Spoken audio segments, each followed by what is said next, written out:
Hi everyone, it's Tarrant. And Stella from Meeple University. Today we'll be teaching you how to play all of this expansion content for Endless Winter Paleoamericans.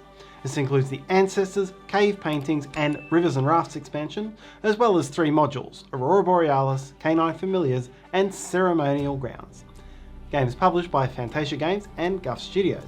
And if you want to learn how to play the base game, we have a rules video for that which we've linked in the description below. Let's get to the expansions and modules.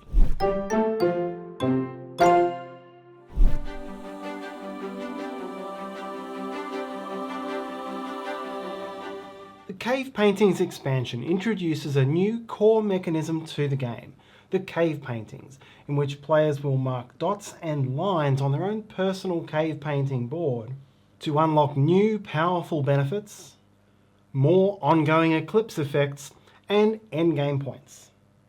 To set up, each player will take an empty cave painting board, using either the symmetrical elephant side or the asymmetrical side showing the head of your character. Beside the board, place the cave painting action space represented by its icon, the fire. Remove the Shaman tribe cards and replace them with the painters, who specialise in the cave painting action. Shuffle the new cave painting culture cards into the Era 1 deck. And shuffle the Hageman horse cards, whose tip effect specialises in cave paintings, into the animal deck. Replace a glacier tile with the cave painting terrain tile when you set up the map.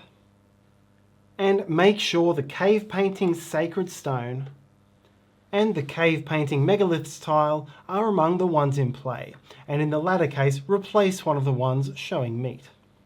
If using the base game's glacier token module, make sure you use the cave paintings tile and use the cave paintings rest token if using that module. You're now ready to play. Cave Paintings adds a 5th action space to the board, which functions in fundamentally the same way as the other 4. The top part of the action allows you to cross out dots on your cave painting. There are 3 types of dots: grey rectangles, red circles, and blue diamonds. The cost to cross one out is shown on your player board. It will cost a labour and a tool to cross out a grey dot. It will cost a labour and a meat for a red dot, and 2 labour for a blue dot. Similar to the game's benefits hierarchy, there is also a dot hierarchy, and if you ever get a grey dot, you can instead cross out a red or blue. When you gain a dot, simply choose any one of that coloured dot on your board and fill it in. Any black spots on your board are pre-filled dots. The middle part of the action allows you to draw any number of lines connecting filled dots. And be aware that this is a little bit different to most of the middle actions. Usually you'll only be able to take the middle action once. Here you're still taking it once, but the action is to draw as many lines as you can. The underlying picture shows you how to connect the dots, and there are some of the lines which have dashed lines underneath them and some which don't. For the purposes of this action, these are treated the same way. The primary aim of doing cave painting is to completely surround sections of your drawing. There are 2 types of sections: body sections up the top, where the benefits all show these dashed outlines, and leg sections below, which do not. When you surround a body section, you immediately gain each of the benefits shown, crossing it out as you go. This is a big once-off reward. When you surround a leg section, nothing happens immediately, but you will gain each benefit you've surrounded during the eclipse phase. There are a few icons on this board which we haven't seen in the base game. This one here allows you to immediately score one of your sacred stones. This icon on the asymmetrical board lets you gain a sacred stone for free, still gaining the benefit from your board but not paying any food or tools. And this one here allows you to fill in a red dot and then draw up to 2 lines. Unlike this middle action on the main board, where you can see the lines fade towards infinity, this type of action is a specific number of lines. Finally, the first player to use this action each round gets a torch and an immediate square bonus. The square represents your leg bonuses, and with this reward, you immediately gain one of your already circled leg bonuses. The torch icon is shown here, and you can either cash the torch in for 1 idle point, or you can cross out the next lowest labour icon in the left column of the cost table. In this example, blue dots would now cost 1 labour instead of 2 for the rest of the game. The only other change to gameplay is that the new terrain tile, sacred stone and megalith board will give you different bonuses based on the cave painting track. At the end of the game, the cave paintings offer one more way of scoring points. You'll see around the very outer edge of your cave painting is a path tracked with dashed lines. Count the number of dots that you have in your longest continuous path around that edged dashed line and score 1 point per dot. Here there is one path of 5 and one path of 10, so 10 points.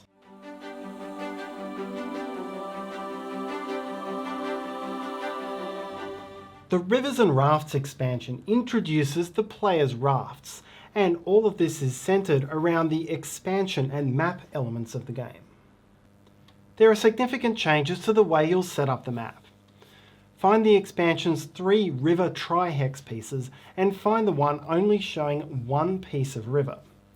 You can flip that randomly to either side and then place it so that the river is where the base hex would have been. Remove the base hex from the game. This central tile has 3 hexes on it: a river hex, a landmark hex showing this empty space, and a glacier hex. For the other 2, choose how many glaciers and landmarks you wish to use, and then place them onto the board so that you create a continuous river pattern. Set aside one of each of the base game's land hexes. Add glaciers equal to 1 fewer than the number of landmarks in play, and replace one of those glaciers with the cave paintings tile if you're using cave paintings. Shuffle the remaining tiles and randomly add tiles to bring the total up to 10. Then shuffle those tiles and lay them out into the conventional configuration with the central river tile in the middle. Then place the headwaters at one end of the river and the delta at the other. Shuffle the landmark cards and draw 1 for each of the landmark spaces in the game. Then randomly place the matching pieces. Each landmark gives a different eclipse phase objective that a player controlling that hex can score.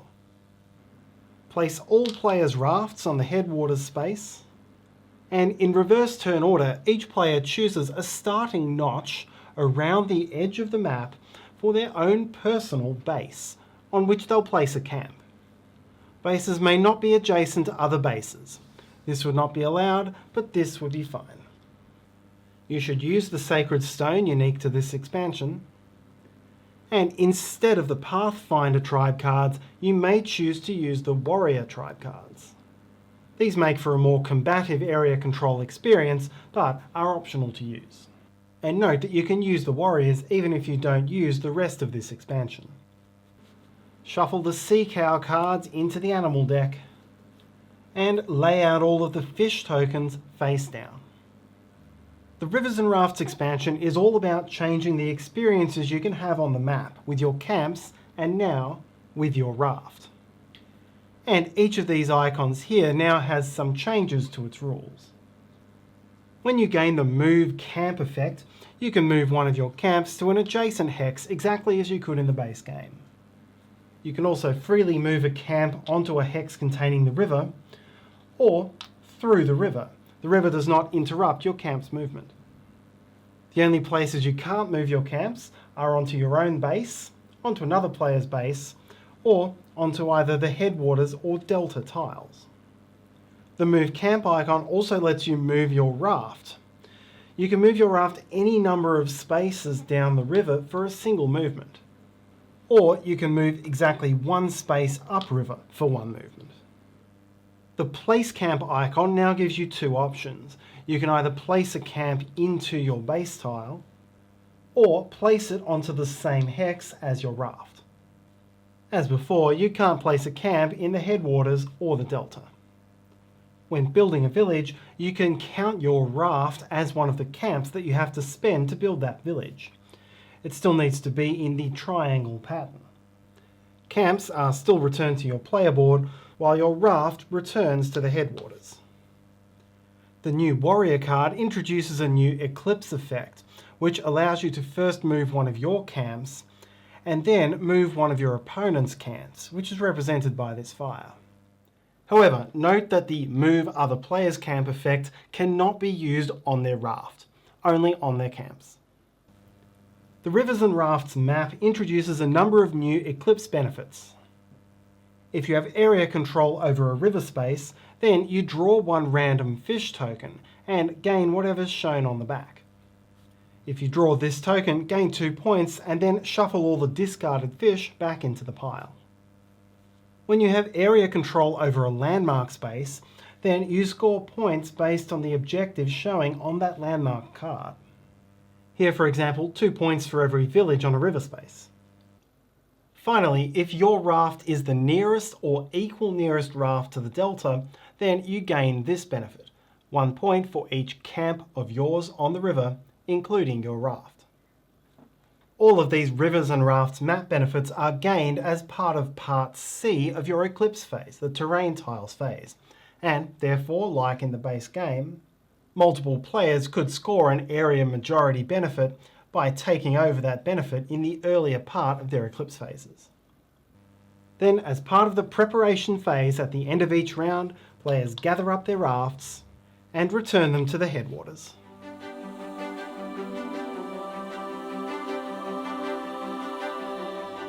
Ancerstors is a cards-only expansion, which introduces new animal, tribe, culture and chief cards for further variability between your plays. Each of the 5 new tribe cards has a matching one from the base game showing the same icon, and individually for each icon, you'll choose which of the 2 stacks you want to use for the game. Just be aware that you'll use neither the healer nor the shaman if you're using the Cave Paintings expansion. The base game cards generally give you ways of gaining extra labour for the favoured action. The Ancerstors cards give you the ability to take additional actions if you have more labour to spend.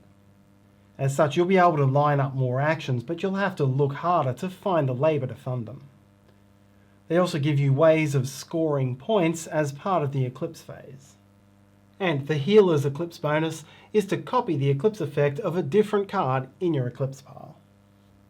Similarly, each of the Ancerstors deck's 7 different animals has a matching coloured counterpart in the base game, and for each colour you will separately choose whether you use the base game or expansion. While the base game animals give you points at the end of the game for set collection, the Ancerstors animals will give you an Eclipse effect based on how many you've collected to that point of the game. The benefits on these cards are additive, so if you had 4 uneaten longhorns in the Eclipse phase, you would get a meat, a tool, and 3 points.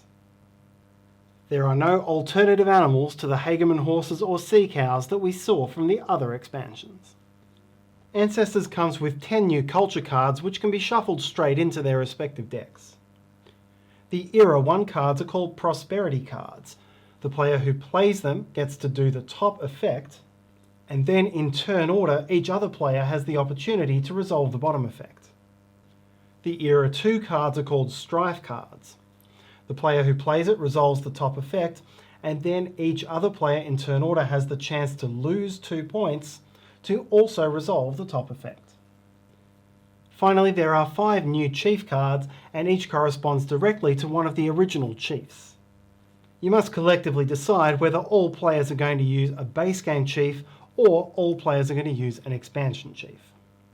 The expansion Chiefs no longer have a specialist location. They have their own bonus action which may be done by discarding 2 cards or spending a meat and a tool depending on which side you choose at the start of the game.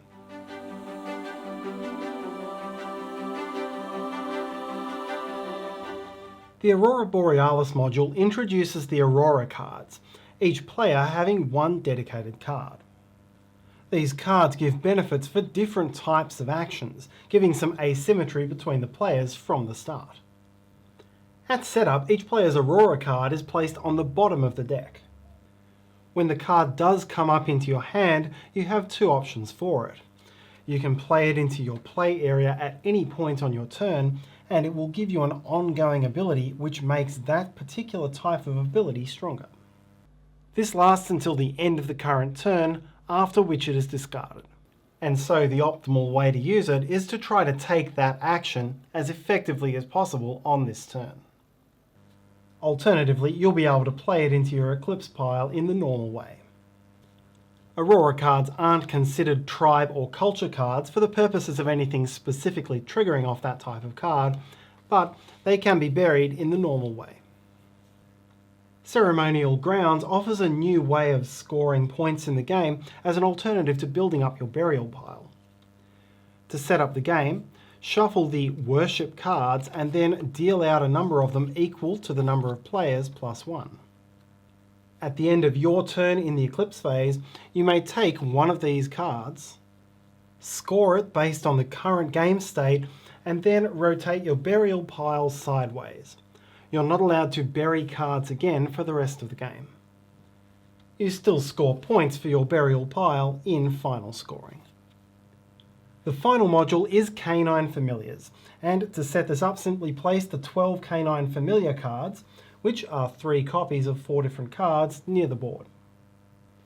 If you rest on your turn, then instead of drawing a card from your deck into your hand, you may look through the entire Canine Familiars deck, choose one that you want, and add that to your hand instead. It henceforth functions like any other tribe card, giving you a way of gaining tools if you do the favoured action, and a way of getting points in the Eclipse phase. And that's how to play Endless Winter Paleoamericans, the expansions and modules. We hope you enjoyed this video. If you find this video useful, please help us by hitting that like button. Subscribe to us. You can also hit the meeple in the corner to do so, and hit the bell icon so you'll know when we have new videos. You can also follow me on Instagram for my board games journey. Comments, suggestions and feedback are all welcome in the comments section below. Thanks for watching. See you next time.